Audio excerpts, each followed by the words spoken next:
Hello दोस्तों, आपका हमारे YouTube channel science by SK में स्वागत है। आज हम फिर से लेके आए हैं class 12 biology most important 5 question जो कि 5 और 3 नंबरों में पूछे जाते हैं। तो यह क्वेश्चन हर एक दूसरे तीसरे वर्ष रिपीट होते रहते हैं। तो चलिए हम आज इन क्वेश्चनों को देखते हैं कि कौन से क्वेश्चन हैं जो कि महत्वपूर्ण हैं। 5 नंबर आपके इस वीडियो से पक्के हैं। तो चलिए अब वीडियो को स्टार्ट करते हैं। हमारा सबसे पहला प्रश्न है, प्रतिबंधन एंजाइम पर टिप्पणी लिखिए। यानी कि प्रतिबंधन जो एंजाइम होता है, जिसे आणविक कैंची भी इसे कहा जाता है, प्रतिबंधन एंजाइम को ही आणविक कैंची भी कहा जाता है। इसी पर संक्षिप्त टिप्पणी को लिखने के लिए बोल रहा है। तो इसमें क्या होता है, जो डीएनए होता है उसके अंदर आनुवांशिक एंजाइम होते हैं, उसका एक यह सबसे महत्वपूर्ण एंजाइम होता है। तो क्या होता है, प्रतिबंधन। ये क्या करता है, डीएनए खंड को काटने का काम करता है। तो चलिए हम अपना उत्तर देखते हैं। ये आनुवांशिक सूचनाओं के सबसे महत्वपूर्ण एंजाइम हैं। ये क्या होते हैं, डीएनए में जो आनुवंशिक सूचनाएं होती हैं उनका सबसे महत्वपूर्ण एंजाइम है। इसकी खोज अर्बर नामक वैज्ञानिक ने की थी। इसकी खोज जो थी वो अर्बर नामक वैज्ञानिक ने की थी। इस एंजाइम का पृथक्करण सर्वप्रथम नैथस तथा स्मिथ नामक वैज्ञानिक ने की थी। इसे आणविक कैंची भी कहा जाता है। इसे आणविक कैंची इसलिए कहा जाता है क्योंकि इसके द्वारा डीएनए खंड को काट कर अलग किया जाता है। तो इसे आणविक कैंची के नाम से भी क्वेश्चन बोर्ड में पूछ लेता है। चलिए हम आगे देखते हैं। यह डीएनए को विशिष्ट स्थानों से काटता है। या क्या करता है, डीएनए को विशिष्ट स्थानों से काटता है, यानी कि वो अपने हिसाब से ही काटता है। डीएनए खंड को जोड़ने के लिए लाइगेज एंजाइम का प्रयोग किया जाता है। यानी कि काटा किसके द्वारा जाता है, तो प्रतिबंधन एंडोन्यूक्लियेज एंजाइम के द्वारा काटा जाता है। और जो कि डीएनए खंड को जोड़ने का काम करता है, यानी कि फेविक्विक का डीएनए में काम करता हो, तो वो लाइगेज एंजाइम होता है। आपको यह भी याद रखना है, वो विकल्पी में पूछ लिया जाता है कि प्रतिबंध डीएनए खंड डीएनए द्विकुंडलित डीएनए संरचना को कैसे किसके माध्यम से काटा जाता है। तो उसमें ऑप्शन में दे देगा प्रतिबंधन एंडोन्यूक्लियेज एंजाइम और सारी कई दे देगा। तो उसमें आपको क्या होगा, जो कि डीएनए खंड को काटा जाता है तो प्रतिबंधन एंडोन्यूक्लियेज एंजाइम द्वारा, और जो जोड़ा जाता है वो लाइगेज एंजाइम द्वारा डीएनए खंड को जोड़ा जाता है। तो हम आशा करते हैं आपको यह क्वेश्चन अच्छे से समझ में आ गया होगा। हम चलते हैं अपने नेक्स्ट क्वेश्चन पर। हमारा नेक्स्ट क्वेश्चन है, सहज प्रतिरक्षा तथा उपार्जित प्रतिरक्षा में अंतर लिखिए। यानी कि जो सहज प्रतिरक्षा होती है और उपार्जित प्रतिरक्षा होती है, इन दोनों में क्या अंतर होता है। तो चलिए हम इस अंतर को देखते हैं। एक तरफ हमने लिख दिया सहज प्रतिरक्षा और दूसरी तरफ हमने लिख दिया उपार्जित प्रतिरक्षा। तो सहज प्रतिरक्षा में क्या होता है, यह एक अविशिष्ट प्रतिरक्षा, यानी कि यह एक अविशिष्ट प्रतिरक्षा है जो कि हमारे शरीर में हर एक रोगों से लड़ने के लिए काम आती है। यानी कि हमारे शरीर में कोई भी रोगाणुओं को प्रवेश नहीं करने देती, उनसे सबसे पहले यही लड़ती है। तो अब हम देखेंगे उपार्जित प्रतिरक्षा में क्या होता है। यह रोग विशिष्ट प्रतिरक्षा होती है, यानी कि यह रोग के विशिष्ट प्रतिरक्षा होती है। इसे प्रदान किया जाता है अलग से, यह शरीर में उपस्थित नहीं होती है। जबकि सहज प्रतिरक्षा क्या होती है, यह शरीर में ही उपस्थित होती है।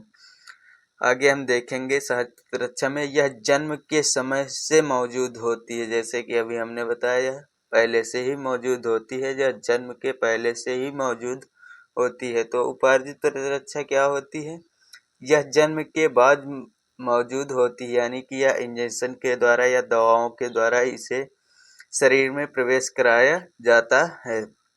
आगे हम देखते हैं सहज प्रतिरक्षा में क्या होता है। यह बाह्य कारकों को शरीर में प्रवेश करने से रोकती है, यानी कि हर एक रोगाणु विषाणुओं को शरीर में प्रवेश करने से यह सहज प्रतिरक्षा जो कि होती है यह रोकती है। अब हम देखेंगे उपार्जित प्रतिरक्षा क्या करती है। तो यह शरीर में प्रवेश कर चुके रोगजनक कोशिकाओं व एंटीबॉडीज द्वारा सामना करती है, यानी कि यह क्या करती है, तो जो यह शरीर में प्रवेश कर चुके रोगजनक यानी कि जो रोगाणु शरीर में प्रवेश कर चुके हैं उन कोशिकाओं व एंटीबॉडीज रोगजनक को कोशिकाओं व एंटीबॉडीज द्वारा सामना करती है, यानी कि उनसे लड़ती है। अब हम सहज प्रतिरक्षा में चौथा देखेंगे। स्मृति कोशिकाएं नहीं होती, यानी कि इसमें कोई भी किसी एक ही रोग के प्रति यह नहीं होती है, यह सभी रोगों से लड़ने का काम करती है। जबकि उपार्जित प्रतिरक्षा क्या होती है, इसमें स्मृति कोशिकाएं होती है, यानी कि किसी एक ही रोग से यह लड़ेगी, यानी कि जिस रोग के लिए इसे प्रवेश कराया जाएगा सिर्फ उसी रोग को ही नष्ट करेगी, अन्य किसी रोग को नहीं। जबकि सहज प्रतिरक्षा क्या होती है, यह सभी रोगाणुओं से लड़ने में सक्षम होती है। तो हम चलते हैं अपने नेक्स्ट क्वेश्चन पर। तो हमारा तीसरा क्वेश्चन क्या है, सक्रिय प्रतिरक्षा तथा निष्क्रिय प्रतिरक्षा में अंतर लिखिए। यानी कि जो सक्रिय प्रतिरक्षा होती है, यानी कि जो एक्टिव होती है उसे सक्रिय प्रतिरक्षा, और निष्क्रिय जो कि बैठी रहती है उसे निष्क्रिय प्रतिरक्षा कहते हैं। तो हम सक्रिय प्रतिरक्षा और निष्क्रिय प्रतिरक्षा अलग अलग करके लिख लिया है क्योंकि इसमें अंतर पूछ रहा है। तो इसमें सबसे पहला है सक्रिय प्रतिरक्षा में, इसमें स्वयं शरीर की कोशिकाएं ही संक्रमण के प्रति एंटीबॉडीज उत्पन्न करती हैं। तो इसमें क्या होता है, जो शरीर की कोशिकाएं होती हैं वो ही संक्रमण के प्रति एंटीबॉडीज उत्पन्न करती हैं, यानी कि बनाकर उन्हें लड़ने के लिए तैयार करती हैं किसी भी रोगाणुओं से। अब हम निष्क्रिय प्रतिरक्षा में देखेंगे, इसमें अन्य शरीर में विकसित एंटीबॉडीज को किसी अन्य शरीर में प्रवेश कराया जाता है, यानी कि जो स्वस्थ व्यक्ति होता है उसमें से एंटीबॉडीज को किसी माध्यम से निकालकर जो व्यक्ति जिस रोग से ग्रसित होता है उस रोगी को इंजेक्शन दिया जाता है, जिससे यह निष्क्रिय प्रतिरक्षा होती है। तब हम देखेंगे सक्रिय प्रतिरक्षा में क्या होता है, तो इसमें एंटीबॉडीज बनने में समय लगता है, यानी कि जब एंटीबॉडीज बनाई जाएंगी तो इसमें तो समय लगना ही लगना है। तो इसमें एंटीबॉडीज बनने में समय लगता है सक्रिय प्रतिरक्षा में। और निष्क्रिय प्रतिरक्षा में क्या होती है, यह तुरंत ही क्रियाशील होती है, क्योंकि यह दूसरों के माध्यम से प्रदान की जाती है, तो यह तुरंत ही क्रियाशील होती है।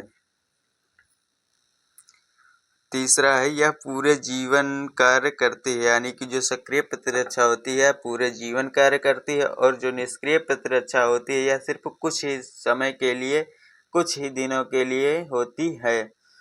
तो आप जानते होंगे जैसे कि इंजेक्शन या दवाएं जो दी जाती हैं वो कुछ ही दिनों या कुछ ही समय तक ही प्रभाव देती हैं और उसके बाद उनका प्रभाव खत्म हो जाता है।